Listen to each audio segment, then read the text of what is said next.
Assalamualaikum warahmatullahi wabarakatuh. Saya Vivi Aprilia Stianingsih dari Program Studi Pendidikan Administrasi Perkantoran Universitas 11 Maret.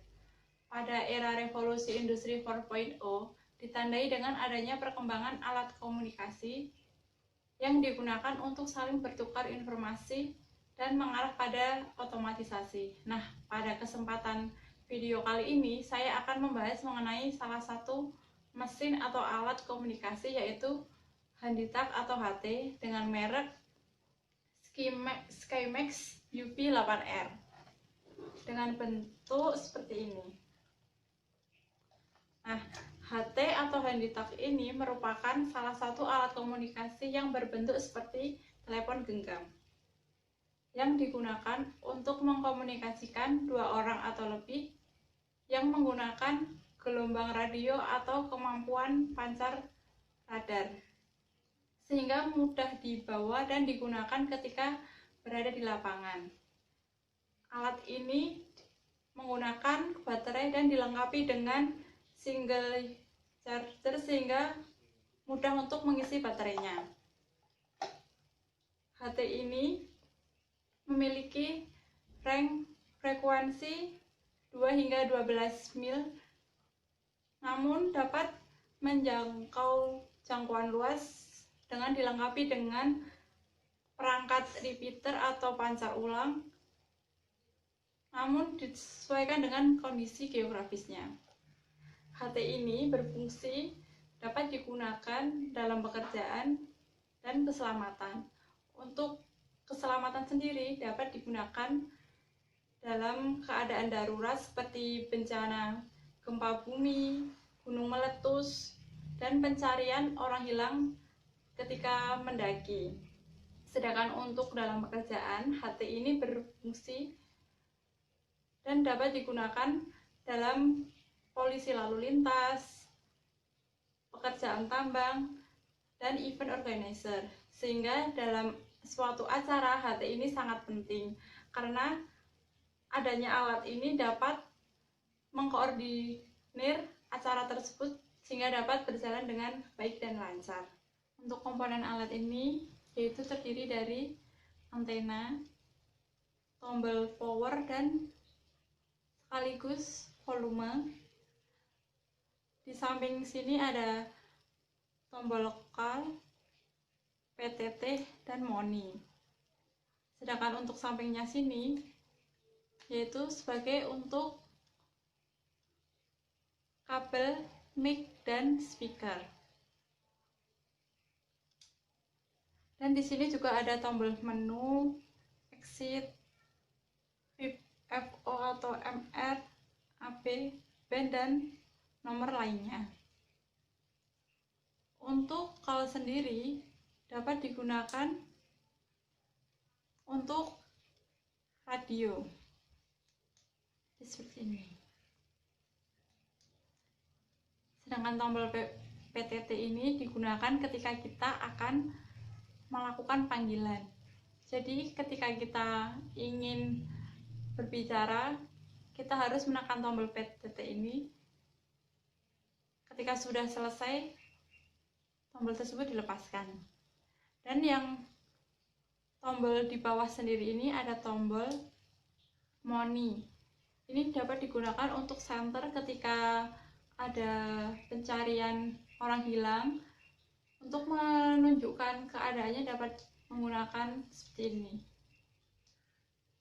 Untuk cara menggunakan alat Handytalk ini, langkah yang pertama kita harus menghidupkan HT ini dengan cara memutar tombol power sekaligus tombol volume yang ada di samping antena ini. Nah, seperti ini keadaan HT dalam keadaan hidup.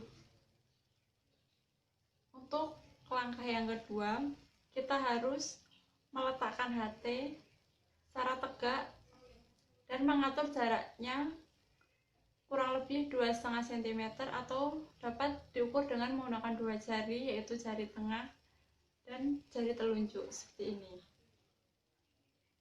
Untuk yang ketiga, ketika kita akan melakukan panggilan, maka kita harus menekan tombol PTT yang ada di samping ini. Kita tekan kurang lebih 2 detik dan selanjutnya mulailah untuk berbicara. Setelah selesai berbicara, maka kita harus melepas tombolnya. Untuk langkah selanjutnya, lakukan pembicaraan secara bergantian. Meskipun alat ini dapat digunakan 2 orang atau lebih, namun secara penggunaannya harus bergantian. Untuk langkah selanjutnya yaitu lakukanlah bicara dengan singkat, padat, dan jelas. Jika perlu melakukan ejaan, maka lakukanlah dengan tempo yang sedang dan kecepatan yang sedang pula, agar menghindari terjadinya miskomunikasi. Untuk selanjutnya yaitu ketika akan memulai berbicara, maka jangan mengucapkan nama, pangkat, atau senioritas. Dan lakukanlah memencet tombol call untuk memanggil dengan kode tertentu agar tidak diketahui oleh orang lain. Untuk yang terakhir, kita dapat melakukan panggilan maksimal 3 kali. Cara perawatan Handytag ini sangatlah mudah, yaitu ada 4 cara. Yang pertama, hindarkan dari air karena ini termasuk yang dapat menghantarkan listrik. Jadi ketika terkena air, maka ini tidak dapat digunakan. Untuk yang kedua, hindarkan dari daerah yang memiliki kelembapan tinggi. Yang ketiga, bersihkan debu-debu yang menempel pada HT ini. Dapat menggunakan kain halus. Jika tidak ada, dapat menggunakan tisu seperti ini. Kita bersihkan. Untuk yang terakhir, yaitu lakukan perawatan secara berkala. Jika HT ini sudah jarang digunakan, maka harus dilakukan perawatan dengan menghidupkan HT ini 2 minggu sekali dan melakukan pengecekan baterai yang ada di layar. Kita dapat mengecek baterai yang ada di layar seperti ini. Maka kita harus pastikan baterai ini jangan sampai habis. Ya, kita sisakan minimal 1 kotak. Karena jika baterai ini sampai habis, dapat merusak baterainya sehingga HT ini dapat ngedrop. Untuk yang terakhir, yaitu ketika sudah tidak digunakan, maka kita harus menyimpannya kembali dalam tempatnya. Kita dapat memasukkan di tempatnya seperti ini. Alat ini memiliki kelebihan, yaitu yang pertama, memiliki jangkauan yang lebih luas. Yang kedua, hemat biaya dan praktis. Yang ketiga, memiliki frekuensi radio yang dapat dilacak. Yang keempat, dapat digunakan ketika dalam keadaan darurat, seperti pencarian orang hilang, dan dalam keadaan COVID-19 seperti ini, dapat digunakan dalam kegiatan ronda malam untuk menjaga keamanan kampung tempat tinggal. Untuk yang terakhir, memiliki baterai yang tahan lama.